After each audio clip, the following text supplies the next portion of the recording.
our mother, Aisha radiallahu anha. So when he says, Inna lillahi wa inna ilayhi raji'un, she wakes up and she wakes up and she sees that Safwan radiallahu anhu has come to get her. But when that happened, they didn't even speak a single word. Safwan radiallahu anhu was just indicating that, I'll walk in front, Aisha radiallahu anha will walk behind me. She said, Ma kallamna kalimatan.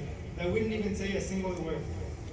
So they proceed on, they reach home, and days go on, and the Prophet ﷺ, every time he enters the house, he just asks Aisha radiallahu anha, how's everything? Everything's good?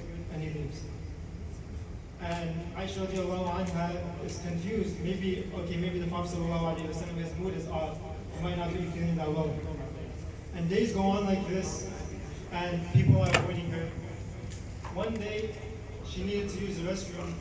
So back then, the restrooms were inside the house. They were in a bar area. They would go outside and they would use the restroom. So her aunt goes with her, and while they're going, her aunt says, May Allah subhanahu wa ta'ala destroy my son Misla. May Allah subhanahu wa ta'ala destroy my son Misla. That was Aisha radiallahu anha's cousin. And Aisha radiallahu anha was confused. Why are you making this dua? May Allah subhanahu wa ta'ala destroy my son. And her aunt tells her that, have you not heard of the rumor that's going on? And she finds out that the rumor was going on that Safwan radiallahu anha, when he went back to look at the luggages in Aisha radiallahu anha, that the word is going around that they accuse her of zina. They accuse her of indecency. And she's in shock. She has no words left to say. And they go back home, and the Prophet ﷺ tells her that, look, I need to wait for wahi. I can't just, you're my wife, I love you, but I can't just be on your side. The rumors are going around, so I need wahi to come and confirm. So one day, the Prophet ﷺ, he calls one Sahabi, I forget his name, and he calls Ali radiallahu anhu. And he asks the Sahabi that, what do you think about these rumors?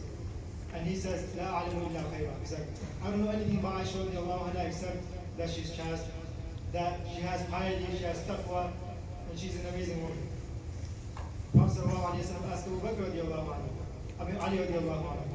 Ali radiallahu anhu said that the rumors are going around, but we can't just, be on her side. So you should ask your close friend. So he goes to Barira radiallahu anha and asks her, what do you know about Aisha radiallahu anha, what's going on? And she says, I only have one complaint about her.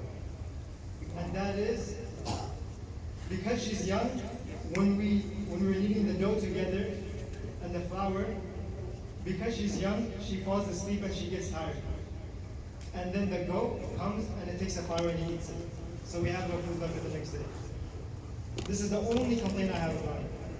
Besides that, she's an honest woman, she's a righteous woman, she has taqwa, and she would never commit such indecency.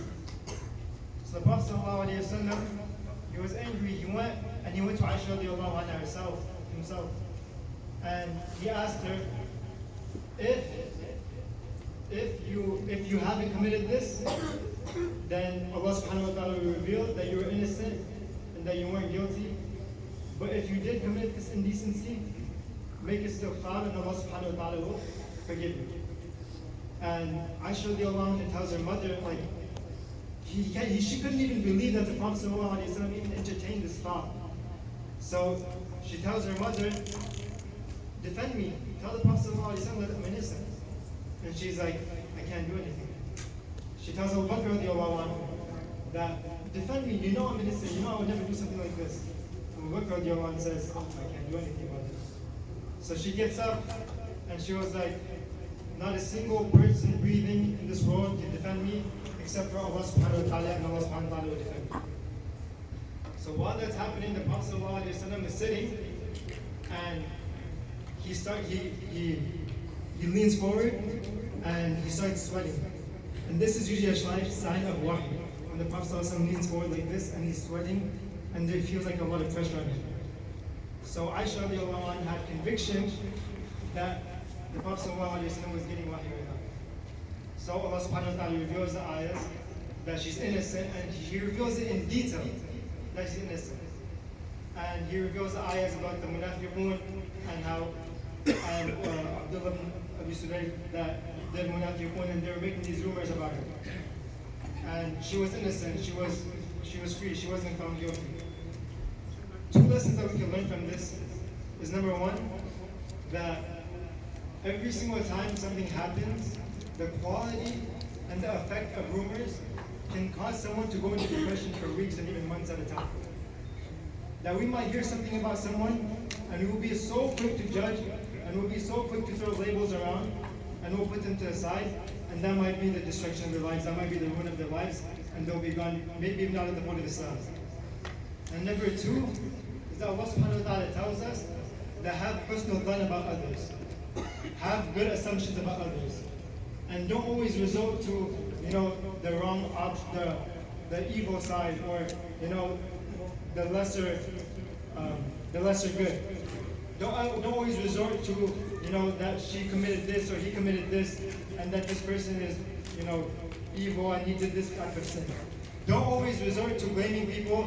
Don't always go and try slandering people and backbite people so that you can have something to say on your tongue.